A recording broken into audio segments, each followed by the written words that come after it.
Hi guys, मेरा नाम है ऋषभ गोयल। मैं एक आईपीयू का स्टूडेंट हूँ। हम डीए पढ़ रहे थे जिसमें अभी तक मैंने डायनामिक प्रोग्रामिंग पूरा पढ़ा दिया है।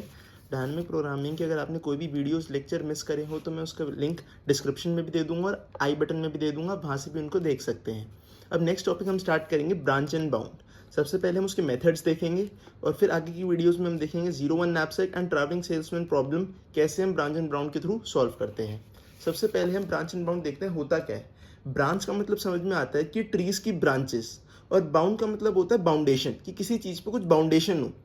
It is one of the techniques to solve optimisation problems. Branch and bound एक टेक्निक है ऑप्टिमाइजेशन प्रॉब्लम्स को सॉल्व करने के लिए। ऑप्टिमाइजेशन प्रॉब्लम्स आपको याद हो, मैंने पिछली वीडियोस में भी बताया है कि क्या होता है। ऑप्टिमाइजेशन प्रॉब्लम्स का मतलब होता है कि इस प्रॉब्लम्स को इस तरीके से सॉल्व करना ताकि हम उसकी कोई मैक्सिमम या मिनिमम वैल्यू निकाल पाए।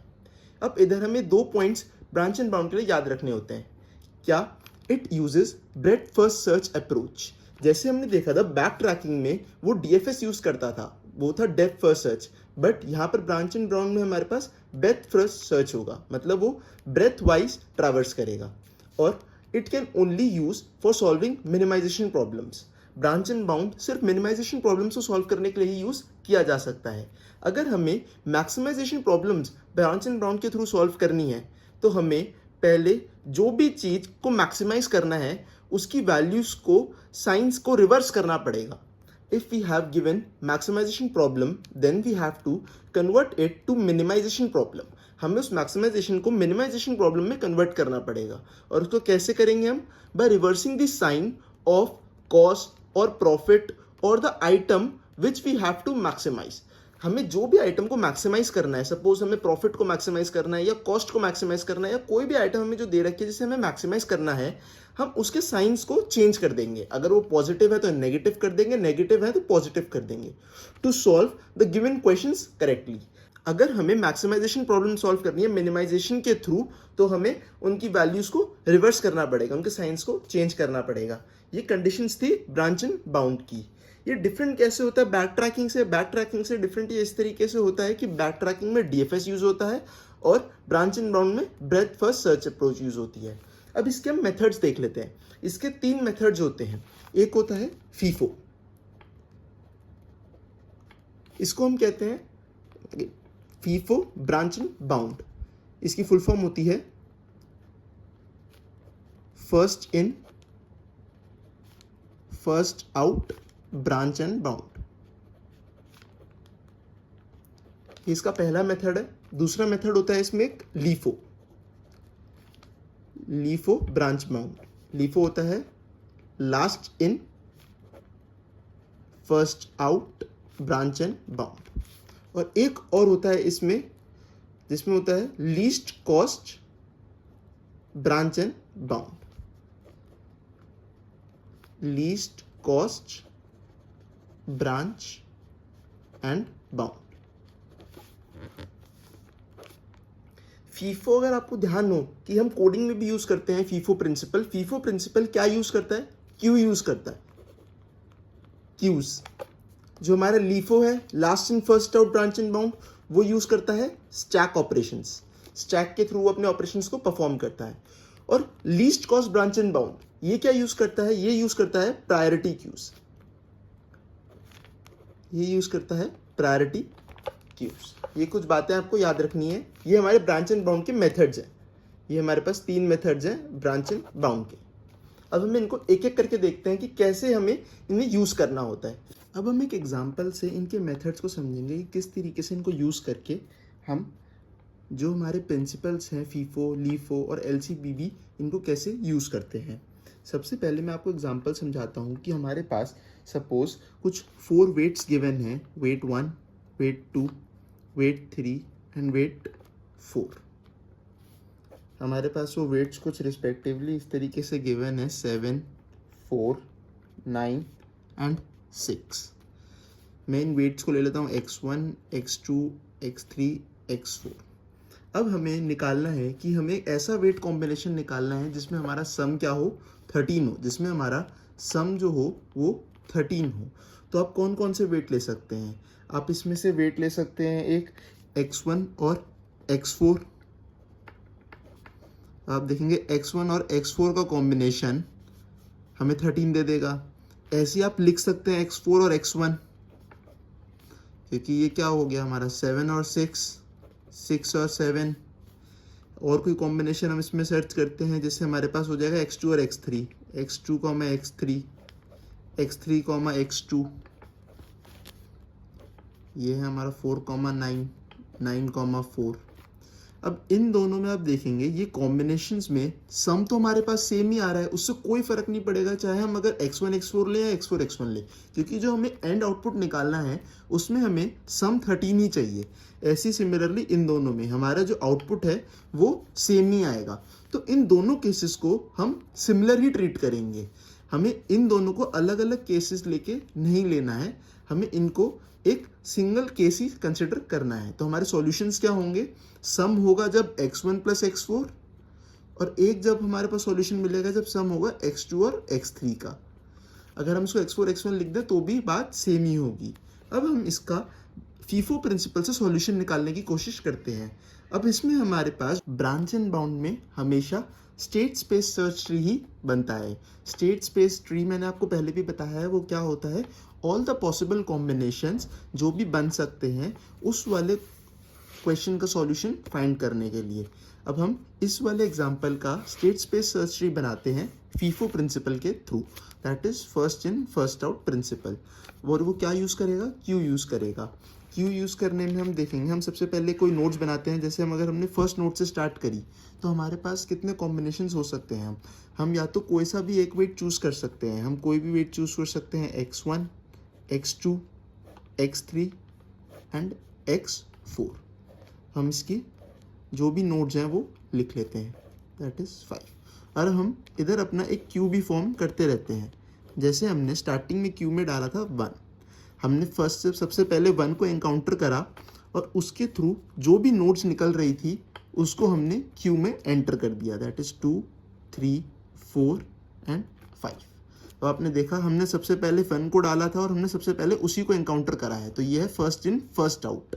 अब जो हमने नेक्स्ट डाला था वो था 2, अब हम 2 को एनकाउंटर करेंगे। अब हम इसका मतलब 2 को और एक्सपैंड करेंगे। 2 को एक्सपैंड करने पे आप देखेंगे हमने x1 ले लिया था, x1 का वेट था हमारे पास कितना 7, हमने इसका मतलब 7 वेट ले लिया है। अब हम इसके बाद और कौन कौन से वेट ले सकते हैं, एक ले सकते हैं x2, x3, x4। तो इसका मतलब हम यहाँ पर और कौन कौन से वेट ले सकते हैं, x2, x3 एंड x4। हमें कोई भी वेट रिपीट नहीं करना है। अब हम इसमें और नोड्स बना लेते हैं 6, 7, 8। अब इसका मतलब हमने सेकंड को ट्रैवर्स कर लिया है और जो भी हमने वर्ड ट्रैवर्स करा है, नोड ट्रैवर्स करा है, उसके हमें जो भी कोरिस्पॉन्डिंग लीफ नोड्स मिलेंगे उसे हमें क्यू में ऐड कर देना है। जैसे हम इसमें ऐड कर देंगे 6, 7 एंड 8। अब हम नेक्स्ट नोड ट्रैवर्स करेंगे, दैट इज नोड 3। अब हम नोड 3 पे आ गए। अब इससे आप समझ पा रहे होंगे कि ये क्या यूज चल रहा है, ये हमारा ब्रेथ फर्स्ट सर्च चल रहा है। पहले हमने 1 लिया, फिर 2, अब हमने 3 लिया, फिर हम नेक्स्ट लेंगे 4। ऐसे हम ब्रेथ वाइज आगे बढ़ रहे हैं, ना कि डेप्थ वाइज। हम जो उसमें पढ़ते थे बैक ट्रैकिंग में, उसमें हम डेप्थ वाइज जाते थे, इधर हम ब्रेथ वाइज जाएंगे। अब इसके बाद हमने x1 में लिया x2, x3 एंड x4। अब इन सब के हम वेट्स लिख लेंगे 4, 9 एंड 6। अब हम एक थर्ड नोड को एक्सपैंड करेंगे। थर्ड नोड को एक्सपैंड करेंगे तो क्या वेट्स आएंगे अब हमारे पास, x3 और x4। हम x2 ले चुके हैं, x1 हम नहीं लेंगे। अब हम x1 क्यों नहीं ले रहे हैं, x1 हम इसलिए नहीं लेंगे क्योंकि हमारे केसेस वापस से रिपीट हो जाएंगे। अगर आप यहाँ पर देखें, मैं x2 के बाद x1 भी कंसिडर करूँगा, दैट इज जिसमें मैं सेकंड नोड फिर मेरी यहाँ पर बन जाएगी, एक सेम सेकंड नोड बन जाएगी और फिर मैं उसमें दोबारा नोड 6, 7 और 8 कंसिडर कर पाऊँगा। तो ऐसे मेरा जो ग्राफ है वो एंडलेस बन जाएगा, वो कभी भी ख़त्म नहीं होएगा। तो इसीलिए मैं x2 में x1 नोड कंसिडर नहीं करूँगा। मैं जो नोड कंसिडर कर चुका हूँ उसको कंसिडर दोबारा नहीं करूँगा। अगर मैं उसी को कंसिडर करूँगा तो हमारा एक जो ग्राफ है वो एंडलेस बन जाएगा और जो हमारे सॉल्यूशंस है वो रिपीट हो जाएंगे। जैसे मैंने आपको इधर बताया था, इधर जैसे हमें सॉल्यूशन मिल जाता है x1, x4, और अगर मैं इधर मैं दोबारा उसको सॉल्यूशन को ले लूँगा x1 को, तो मुझे उसका रिवर्स सॉल्यूशन मिलने लग जाएगा, जो कि हमें नहीं लेना है। हमें सिर्फ एक ही सॉल्यूशन कंसिडर करना है, तो इसीलिए मैं x1 को नहीं लिखूंगा। अब x2 के बाद हमारे पास जितने सॉल्यूशन बचेंगे मैं उन्हीं को लूँगा, जो है x3 और x4। तो इधर मेरे पास 2 ही नोड बचेंगे, 9 और 10, जिसमें मैं एक लूँगा x3 और दूसरा लूँगा x4। अब मैंने थर्ड नोड को ट्रैवर्स कर लिया है और उसके जो भी नोड्स फॉर्म हुए उसको मैंने क्यू में डाल दिया है। अब हम फोर्थ को ट्रैवर्स करेंगे तो हमने x3 लिया है, x1 और x2 में ले चुका हूँ। अगर इनको मैं दोबारा लूँगा तो मुझे इनका रिवर्स सॉल्यूशन मिलने लग जाएगा, तो इसलिए मुझे वो केस नहीं लेना है। मैं एक सॉल्यूशन यहाँ पर कहीं ना कहीं कंसिडर कर चुका हूँगा, तो मुझे सिर्फ x3 से आगे की ही सॉल्यूशंस लेने हैं, आगे के ही नोड्स लेने हैं। तो x3 के बाद हमारे पास कौन सा बचा है? सिर्फ x4। तो इधर हमारे पास एक ही नोड बचेगा, that is 11 which is x4। तो मैं फोर्थ को भी ट्रैवर्स कर चुका हूँ। अब इसमें ये तो हम कर रहे हैं ब्रांचिंग, बट अभी तक मैंने बाउंडिंग चेक नहीं करी है, बाउंडेशन चेक नहीं करी है। हमें हर स्टेप पे भी बाउंडेशन चेक करनी होगी। जैसे अब आप यहाँ पर चेक करें कि अगर हम नोड 7 पे जाएं, चलो अभी हम 7 पे नहीं पहुंचे तो अभी चेक नहीं करते, जैसे जैसे जिस नोड पे पहुंचेंगे उसकी बाउंडेशन चेक करेंगे। अब हम नोड 3 और 4 के भी वेट्स लिख लेते हैं। थर्ड का वेट है 9, 4 का वेट है 6, 4 का वेट है 6। अब हम अगली नोड पे ट्रैवर्स करते हैं जो है नोड 5। नोड 5 पे हम गए। नोड 5 पे आप देख सकते हैं हमने तीनों नोड ट्रैवर्स कर चुके हैं, 1 2 3। 4 के बाद हमारे पास कोई भी आगे की नोड नहीं है, तो 5 पे ट्रैवर्स करने के बाद हमें पता लगा कि हम इसमें और कोई एक्सटेंशन नहीं कर सकते। और x4 का हमारे पास वेट था 6। सबके वेट लिख लेता हूँ मैं, 9 4। अब बाउंडेशन कैसे चेक होगी? हमें एंड प्रोडक्ट निकालना था जब हमारा सम हो जाए 13। अब कहीं पर भी आप देखें कि सम 13 से ज़्यादा हो जाए तो वो केस हमें नहीं चाहिए। अगर केस 13 से कम है, अगर कोई ऐसा केस है जिसमें सम 13 से कम है, तो उसमें हम देखेंगे, चेक करेंगे कि क्या उसमें और आगे हमारा ट्री बन रहा है और उसका सम लेस देन या इक्वल टू 13 आ रहा है। अगर वो उससे ज़्यादा आ रहा है तो हम उस वाले केस को नहीं लेंगे, हम वहाँ पर बाउंडेशन लगा देंगे, क्योंकि उससे ज़्यादा सम अगर आ गया तो उसके और आगे के केसेस चेक करने का कोई फ़ायदा नहीं होगा, क्योंकि वो हमारा सॉल्यूशन कभी दे ही नहीं पाएगा, क्योंकि हम यहाँ पर क्या कर रहे हैं? सबमिशन कर रहे हैं। जैसे अगर हम नोट 6 पे जाएं, अब हम नोट 6 पे जाके चेक करेंगे कि हमारा सम अभी तक क्या हो चुका है। आप सम चेक करेंगे, हमारा हो चुका है 7 + 4 दैट इज 11। इसका मतलब वो सम हमारा 13 से भी कम है। 13 से कम है, इसका मतलब हम 6 को और एक्सपैंड कर सकते हैं। तो हम 6 वाले नोट पे गए और इसको और एक्सपैंड करा। अभी तक हमने क्या नोट्स ले लिए थे? x2 ले लिया था और x1 ले लिया था। इसका मतलब हमारे पास कितने नोट्स बचे? x3 और x4। अब हम इसमें और दो एक्सटेंशंस लगा सकते हैं, 12 एंड 13 नोट, जिसमें हम ले सकते हैं x3 और x4, x3 और x4। x3 का हमारे पास सम आएगा, x3 का हमारे पास वेट है 9 और x4 का हमारे पास वेट है 6। अब उसके बाद इनको हम हमारे क्यू में डाल देंगे, 12 एंड मैं 11 भी नहीं डाला, 11 12 एंड देन 13। अब हम 7 को ट्रैवर्स करेंगे। 7 को ट्रैवर्स करने के बाद अब हम देखेंगे कि हमारा सम क्या है, दैट इज 9 + 7। 9 + 7 हमारा हो गया 16। 16 हमारा 13 से बड़ा है। इसका मतलब इस केस में हमारे पास बाउंडेशन आ गई। यहाँ पर हम क्या लगा देंगे? बाउंडेशन लगा देंगे। बी का मतलब है बाउंडेशन। इससे आगे हमें जाने का कोई फायदा नहीं है, क्योंकि हमें सम हमेशा 13 से बड़ा ही मिलेगा, क्योंकि यहीं पर हमें जो सम है वो 16 मिल चुका है, बट हमें सॉल्यूशन में चाहिए सम 13। तो इससे आगे जाने का सॉल्यूशन में कोई बेनिफिट नहीं मिलेगा। अब हम नेक्स्ट नोड पे जाएंगे, दैट इज नोड 8। नोड 8 पे अभी तक हम सम चेक कर लेते हैं, दैट इज 13। अभी तक हमें नोड 13 मिल चुका है। इसका मतलब हमें 8 पे सॉल्यूशन मिल चुका है। तो एक हमें सॉल्यूशन यहाँ मिल चुका है x1 x4, और इससे आगे भी अब हम नहीं जाएंगे, क्योंकि इससे आगे जाएंगे तो हमें 13 से बड़ा ही सम मिलेगा।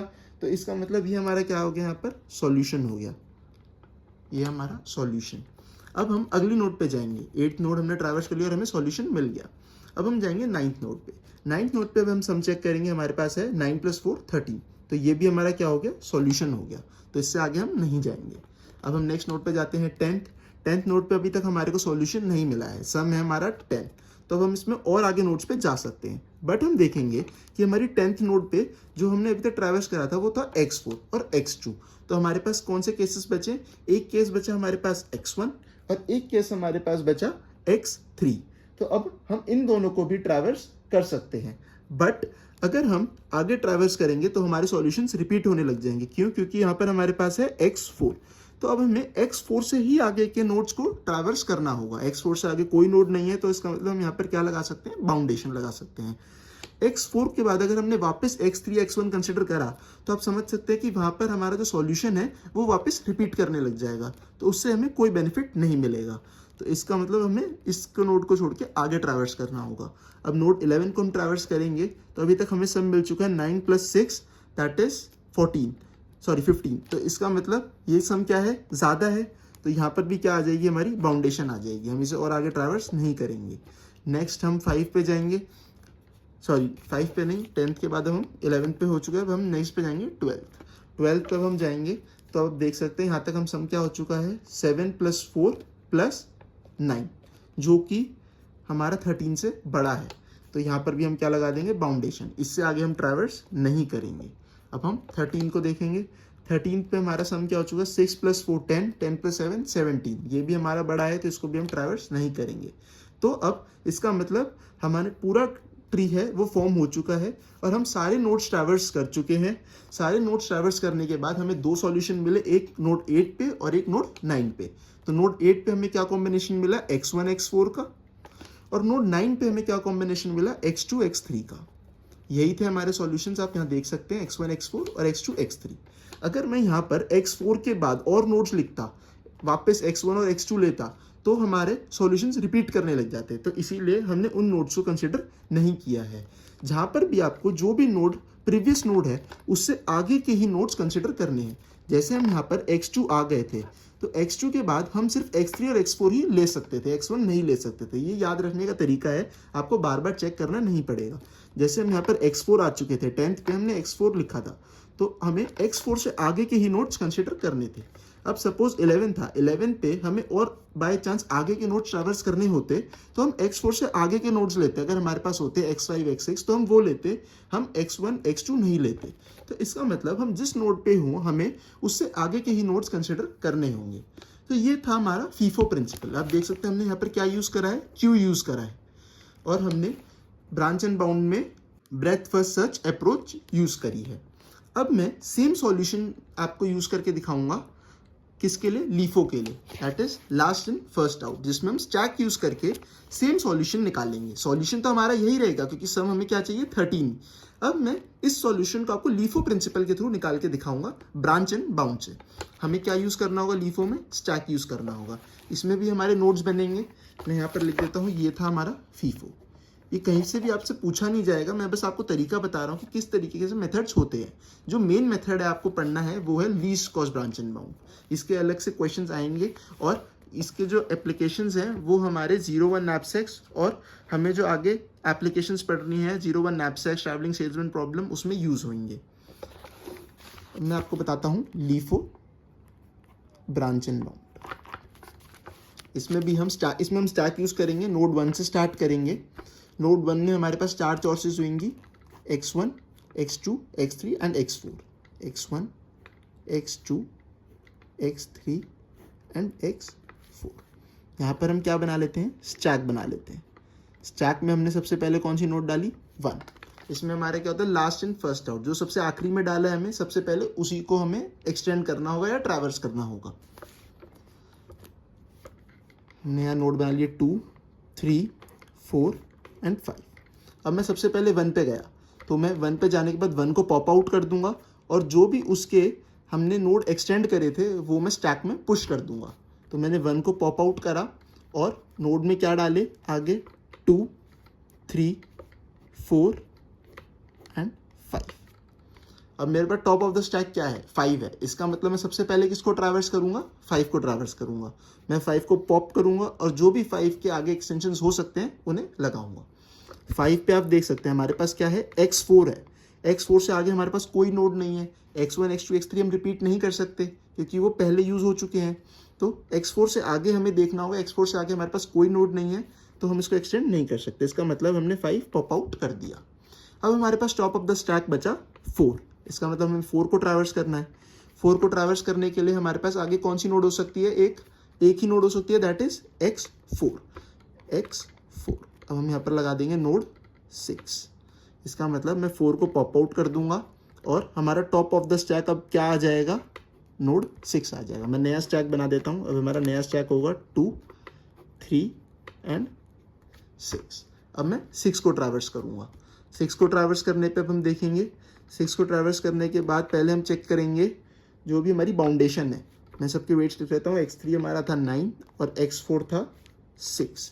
इनका सम आप देख सकते हैं क्या आ रहा है, सम है 15 जो 13 से बड़ा है। इसका मतलब यहाँ पर बाउंडेशन आ गई। मैं सिर्फ 6 को पॉप कर दूंगा, एक्सटेंड नहीं करूंगा। और एक्सटेंड वैसे भी नहीं हो सकता था क्योंकि यहाँ पर x4 था, बट एक्सटेंड हमने किस रीजन से यहाँ नहीं किया, क्योंकि यहाँ बाउंडेशन थी। अब उसके बाद हम देखेंगे नोड 3। नोड 3 पे हमारी कौन सी एक्सटेंशन हो सकती है, x3 और x4। तो इधर हम क्या एक्सटेंशन लगाएंगे, x3 एंड x4, 7 एंड 8। मैं टॉप ऑफ द स्टैक क्या डाल दूंगा, एक थर्ड नोड को हटा के 7 और 8। अब हमारे पास टॉप ऑफ द स्टैक पे 8 आ चुका है, तो हम 8 को आगे एक्सटेंड करेंगे। उससे पहले हम बाउंडेशन चेक करेंगे। x2 का वेट था 4 और x4 का वेट था 6। अभी तक हमारे पास वेट की बाउंडेशन नहीं आई है, तो इसका मतलब हम इस नोड 8 को एक्सटेंड कर सकते हैं। बट यहाँ पर हमारे पास क्या है, x4 है। x4 से हमारे पास आगे कोई नोड नहीं है, मतलब हमारे पास x4 से आगे और कोई वेट्स नहीं है, तो इसीलिए हम यहीं पर इसको ख़त्म कर देंगे, यहाँ पर बाउंडेशन कर देंगे। मतलब हम 8 को एलिमिनेट कर देंगे और उससे आगे एक्सटेंशन हमारे पास नहीं होगी। अब टॉप ऑफ द स्टैक हमारे पास बचा 7 का हम देखेंगे कि 7 में हमारे पास x2 और x3 है। इसका मतलब नेक्स्ट बाउंडेशन x3 से आगे हमारे पास हो सकती है x4 की, तो हम यहाँ पर एक्सटेंशन लगा देंगे x4 और नोड होगी हमारी नंबर 9। 7 हमने पॉप कर दिया है, नया स्टैक बना लेते हैं। नए स्टैक में हमारे पास यहाँ पर होगा 2 और टॉप ऑफ द लाइन होगा 9। अब हमें 9 को एक्सटेंड करना है। 9 को एक्सटेंड करने से पहले हम क्या देखेंगे, बाउंडेशन। x3 का वेट है 9 और 9 और 4 हमारे पास 13। तो अब हमने यहाँ पर एक गलती करी, हमने जब 7 को ट्रैवर्स करा तभी बाउंडेशन चेक नहीं करी, तो उससे हमारी क्या गलती हुई, हमें एक स्टेप एक्स्ट्रा करना पड़ा जिसमें हमने 9 को ऐड कर दिया। अगर हम यहीं पर हमारा बाउंडेशन चेक करते तो हमें पता लगता है हमारा सम हो चुका है 13 और हमें उससे आगे जाने की ज़रूरत नहीं थी। हमारा 7 पे ही हमें सम मिल चुका था, तो हमें यहाँ पर आने की ज़रूरत नहीं थी। ये हमसे मिस्टेक हो गई थी, तो हम यहाँ पर 9 नहीं लेंगे। हमारे पास टॉप ऑफ द स्टैक बचेगा सिर्फ 2। 7 पे जब हम गए होंगे हमें डायरेक्ट सॉल्यूशन मिल गया होगा जब हमने बाउंडेशन के लिए सम चेक किया होगा। अब हम नेक्स्ट जाएंगे नोड 2 पे। नोड 2 पे ट्रैवर्स करने के बाद हमारे पास 3 नोड्स आ सकती हैं, 2, 3 और 4। x2, x3 and x4। यहाँ पर मैं लिख लेता हूँ 9, 10, 11। 2 को हमने हटा दिया और टॉप ऑफ द स्टैक में हमने क्या डाला, एक 9, 8, 10 और एक 11। 11 को ट्रैवर्स करेंगे सबसे पहले और बाउंडेशन भी चेक करेंगे हर स्टेप पे। x1 का वेट था 7, x4 का वेट था 6, सम हो चुका है अभी हमारे पास 13। इसका मतलब हमें 11 पे क्या मिल गया, सॉल्यूशन मिल गया। 11 पे हमें सॉल्यूशन मिल चुका है और हमने एक्सटेंड नहीं करा। अब हम गए 10 पे। अब हम 10 को पॉप आउट करेंगे और उसको एक्सटेंड करेंगे। उससे पहले बाउंडेशन चेक कर लेते हैं। x3 का वेट था 9, वेट हमारा ज़्यादा हो रहा है 13 से, तो इसका मतलब यहाँ पर हमने क्या लगा दी, बाउंडेशन लगा दी। इससे आगे हम नहीं जाएंगे। अगला हम स्टेप देखते हैं। अगला है हमारे पास 9। स्टैक में हमारे पास 9 बचा है, तो 9 में हम बाउंडेशन चेक करेंगे। 4, 7 + 4 हमारे पास हो गया 11। इसका मतलब हम आगे जा सकते हैं। आगे हम और 2 नोड्स लेंगे, x3 और x4, 12th node and 13th node. 9th को हमने एलिमिनेट कर दिया, पॉप आउट कर दिया और 2 नोड और डाल दी, दैट इज 12 एंड 13। अब हम 13 को ट्रैवर्स करेंगे। 13 को ट्रैवर्स करने से पहले बाउंडेशन चेक करेंगे। x4 का वेट था 6, 6 + 4 10, 10 + 7 17। तो ये वेट 13 से बड़ा हो गया, तो 13 पे हमारा बाउंडेशन आ गया। यहाँ पर हमने इस नोड पे क्या दे दी, बाउंडेशन आ गई। अब हम नेक्स्ट नोड ट्रैवर्स करेंगे हमारी लास्ट नोड स्टैक में, दैट इज 12। लास्ट नोड है हमारी 12। इधर भी हम बाउंडेशन चेक करेंगे। 4 + 7 दैट इज 11 और x3 का वेट था 9, तो ये हमारा हो गया 20। ये भी वेट हमारा क्या है, बड़ा है 13 से, तो यहाँ पर भी बाउंडेशन आ गई और इसको भी हम पॉप आउट कर देंगे। अब आप देखेंगे हमारे पास स्टैक क्या बचा, एम्प्टी बचा। तो इसका मतलब हमने हमारे सारे नोड्स ट्रैवर्स कर लिए हैं, हमने हमारा best state space search tree बना लिया है और इसमें से हमने हर बाउंडेशन चेक करने के साथ साथ सॉल्यूशन भी फाइंड कर लिया है, that is node number 11 and node number 7। Node number 11 पे हम कैसे पहुंचेंगे, x1 x4 से और नोड नंबर 7 से हम कैसे पहुंचेंगे x2 x3 से। यही हमारे सॉल्यूशंस थे x2 x3 and x1 x4। ये था हमारा लीफो प्रिंसिपल के थ्रू सॉल्यूशन निकालने का तरीका। लास्ट इन फर्स्ट आउट, आप देख सकते हैं मैं आखिरी में जो भी डाला था उसको सबसे पहले ट्रैवर्स करा था। यही कॉन्सेप्ट होता है हमारा स्टैक का, और हमें तब तक ट्रैवर्स करते जाना जब तक हमारा स्टैक एम्प्टी नहीं हो जाता। ऐसे ही क्यू में जब तक हमें ट्रैवर्स करना है जब तक हमारे स्टैक जो हमारी क्यू है वो एम्प्टी नहीं हो जाती। अब हम देखते हैं हमारा least cost branch and bound method. ये काफ़ी डिफरेंट होता है लीफो और फीफो से। इस एग्जाम्पल के थ्रू मैं आपको ये नहीं समझा पाऊंगा, मैं आपको अलग से एक जनरल एग्जाम्पल लेके समझाता हूँ। LCB। LCBB में क्या होता है, हमारे पास सपोज स्टेट स्पेस ट्री में कुछ नोड्स गिवन है और हर नोड से कोई एक नोड निकल रही है। सपोज ये 1 है, 2, 3, 4 एंड 5। हमें हर नोड की कुछ कॉस्ट गिवन होती है। जैसे इस नोड की हमारे पास कॉस्ट गिवन है 52। ऐसे ही इन नोड्स की हमारे पास कॉस्ट गिवन है 12, 19, 9, 51। अब हमें वन नोड के बाद ये चेक करना है कि किस नोड को हमें आगे एक्सपैंड करना है या ट्रैवर्स करना है। यहाँ पर हमारे पास फर्स्ट इन फर्स्ट आउट से हम पता कर लेते थे क्यू के थ्रू, और इधर हम स्टैक के थ्रू। बट इधर हमारा क्या यूज होता है, प्रायोरिटी क्यू। अब प्रायोरिटी क्यू में क्या होता है, least cost branch and bound. Least cost का मतलब है कि हमें वो वाले नोड को ट्रैवर्स करना है सबसे पहले जिसका जो कॉस्ट है वो सबसे कम है, सबसे लीस्ट है। जैसे 1 नोड को ट्रैवर्स करने के बाद हमारे 2, 3, 4, 5 पे। अब हमें इन चारों नोड में से सिलेक्ट करना है कि किस नोड को हम सबसे पहले ट्रैवर्स करें। तो वो हम कैसे सिलेक्ट करेंगे, लीस्ट कॉस्ट से। जिस भी नोड की कॉस्ट सबसे कम होगी हम उसे सबसे पहले ट्रैवर्स करेंगे। जैसे आप देख सकते हैं हमारे पास नोड 4 की कॉस्ट सबसे कम है, तो इसको हम सबसे पहले ट्रैवर्स करेंगे। इसके आगे के जो भी नोड्स पॉसिबल होंगे हम उसे सबसे पहले बनाएंगे।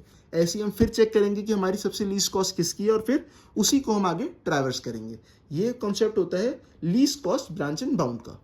ये था जर्नल मेथड कि किस तरीके से फीफो यूज होता है, लीफो यूज होता है और LCBB यूज होता है। अब इसके थ्रू हम एप्लीकेशंस पढ़ते हैं हमारी 01 नैपसैक्स की और हमारे ट्रैवलिंग सेल्समैन प्रॉब्लम की। वो है हमारा मेन कॉन्सेप्ट जो हमारे एग्जाम्स में पूछा जाता है। तो बस इतना ही था इस वीडियो के लिए। आगे के टॉपिक्स हम नेक्स्ट वीडियो में स्टार्ट करेंगे। अगर आपको मेरी वीडियो अच्छी लगी हो तो प्लीज़ वीडियो को लाइक करें और मेरे वीडियोस को अपने फ्रेंड्स के साथ ज़रूर शेयर करें ताकि उनकी भी सेमेस्टर एग्जाम्स में हेल्प हो सके। चैनल को सब्सक्राइब करना ना भूलें ताकि आपको हर लेटेस्ट वीडियोस का अपडेट जल्द से जल्द मिलता रहे। Thank you, bye.